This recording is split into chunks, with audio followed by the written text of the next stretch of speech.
Hi everyone, I'm Raven Cypress Wood, and today I thought I would show you some traditional style Tibetan books called pecha. I have quite a few varieties for us to look at, so let's unwrap them.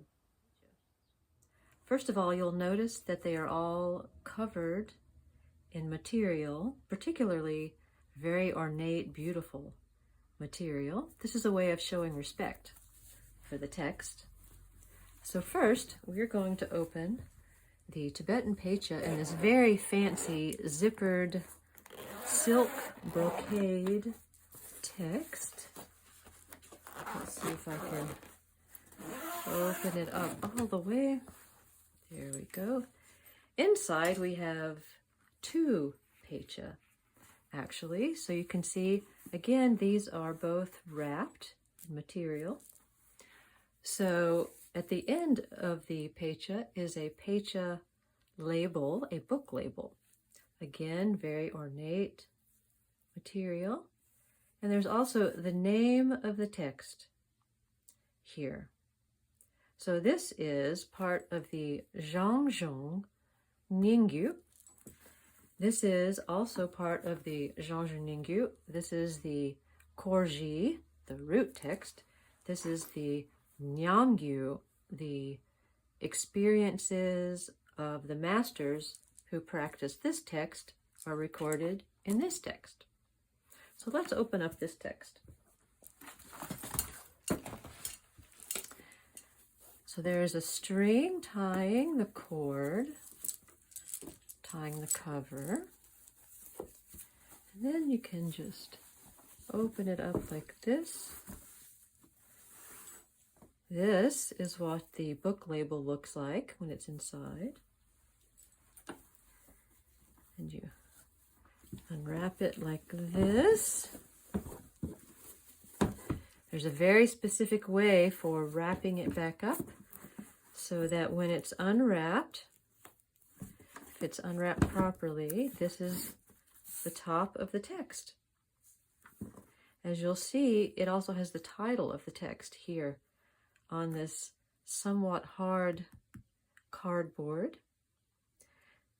Then when you open it, this text actually has a table of contents, which is very wonderful and somewhat unique. It's very helpful in order to find things within the text. So you'll see it gives the page numbers and the chapter titles for this text. This text has been signed by one of my teachers. So the first page, this is the chapter title, and the first page in a chapter is always more ornate. It's always bordered in this way. For a Tibetan text, the page numbers are always on the top of the page, and then if you turn the page, the title of the text, or often the title of the chapter, will be on this page. This text was actually given to me by someone who went to Tibet and brought it back from there many, many years ago. This is a commonly used text to generate wealth, and it's very beautifully done and ornate. You can see the symbols around it are very traditional, both for Buddhism and also Yungdrung Bön. In Tibetan, these are known as Yungdrungs. In Sanskrit, they're known as swastikas. But for Buddhism and also Yungdrung Bön, the symbols are very sacred, very, very ancient, very old. And ultimately, they represent the indestructible nature of the Buddha nature inside of all of us. So very precious. So if we open up the text, you can again see that it's been blessed by one of the masters of the Shin tradition in the Yungdrung Bön, very precious. Also very ornate. This was done on a computer, but very beautifully. I hear in Lhasa they're doing wonderful, wonderful copies of text. So you can see this is a different script than the text before. This kind of writing is known as u-me. which means headless. So the script, it doesn't have a line going across the top to mark the script. It's more free. Most of the Yungdrung Bön text were written in Ume, such as this. So here's an example of a very beautiful text. And further in the text, there are some beautiful images. Here's a new chapter.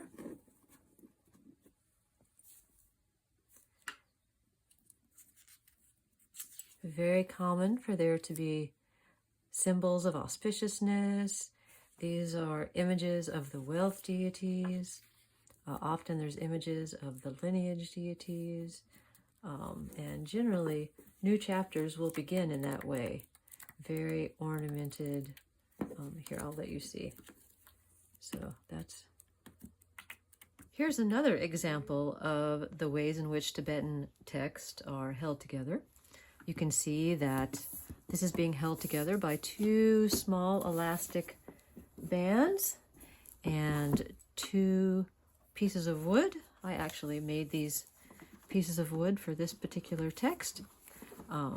Again, this was created beautifully on a computer. This particular text is recited after someone has passed away to purify negativity and to ensure their positive rebirth. So one thing about Tibetan pecha that is very special, there are many ways that the text are respected. For instance, even the amount of space here around the title page, this is acknowledging how precious the text is. It's a show of respect. Also on the second page, you can see there are 5 lines of text. And again, this is a way to show respect for the Tibetan book, that they're not cramming in lots of words, they're giving lots of space to the text. I believe in general there's never more than 7 lines of text on any given page. And lastly, we have this Tibetan bookcase that I actually bought in Nepal. You can get them in this size. They come much larger, medium sizes. I believe there's even one slightly smaller. This makes it very easy to get your personal prayers, all the different pages together, put them in here and carry them around without damaging the book. So inside the book, there's actually a little pocket here that you could put whatever precious thing you wanted to put in there. And then this piece of cloth that's protecting the text. And then we open it up, and in this particular collection of text, I have some handwritten text. Actually, that's not true. This was done on a computer. However, it's very beautiful. This is a traditional size for a personal prayer book. So often if you have a personal prayer book, they're always cut to this size, maybe a little larger, that makes them easy to carry around. And then when you're praying, you can stand your prayer up and turn the pages like this. Again, you can see this is the Ume script. Some of the text has been honored by being in red. It's a way to beautify the text. This text here is actually called the Jiwa Asel, the clear ah, the peaceful clear ah. This text is related to one of the essence mantras of the Yungdrung Bön, known as the Sa Le mantra. Next, we have the Dutrisu Dripchong. So this is purification through the Dutrisu practice. Again, Dutrisu is one of the essence mantras of the Yungdrung Bön. This particular text, it was handwritten by Barley Rinpoche This is actually a copy that I made. My dear friend and teacher, Khenpo Nyima Kunchab Rinpoche, who is now the Barley Khenpo. He's the abbot of the Barley Temple. He received many of the handwritten texts by Barley Rinpoche and allowed me to make some copies. So you can see they are very beautiful here. You can see Barley Rinpoche made many beautiful drawings of the deities, and his handwriting, his calligraphy, is quite amazing. So this is a very beautiful text to practice from. Very beautiful calligraphy. So that is the Dutrisu Dripchong.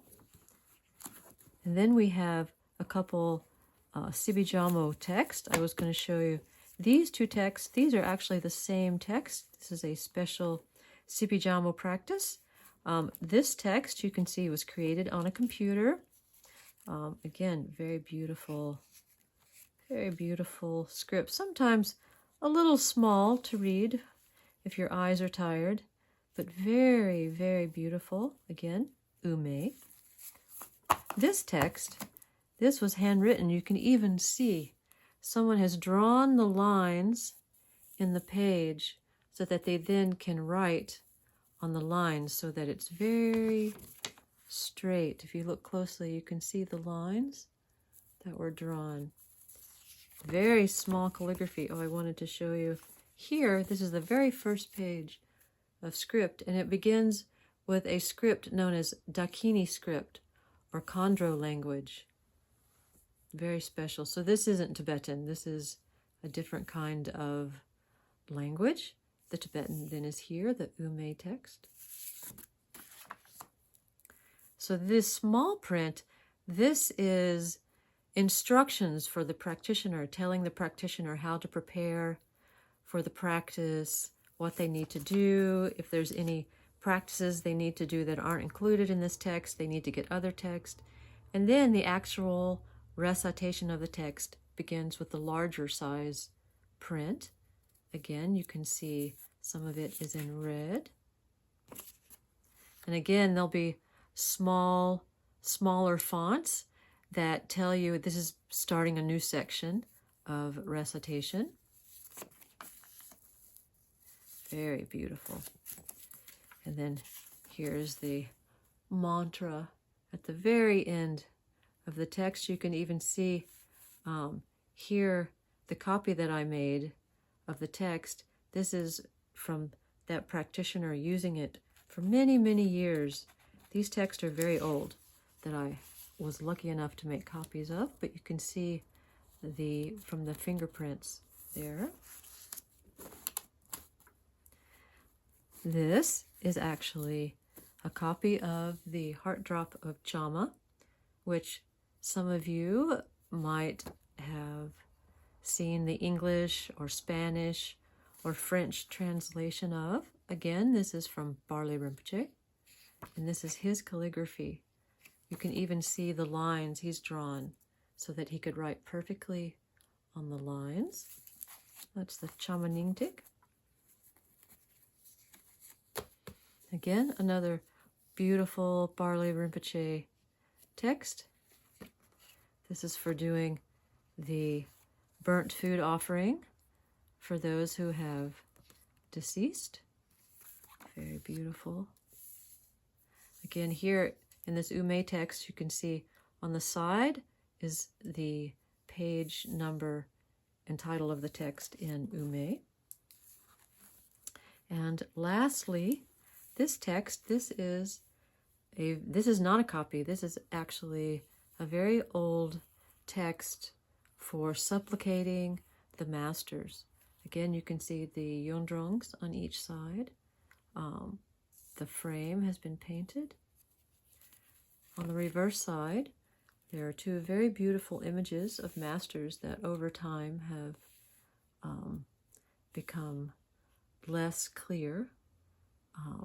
But you can see at one point they were very sharp and beautiful.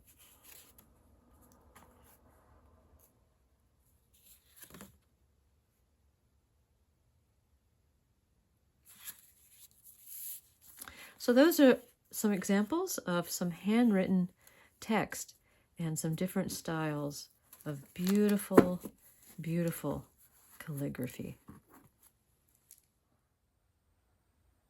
So now that you know more about the Tibetan pecha and how meaningful it is, when you attend teachings or you see your master or monks or nuns using books like this, you will have a much greater appreciation for the beauty and meaningfulness of these precious Tibetan pecha.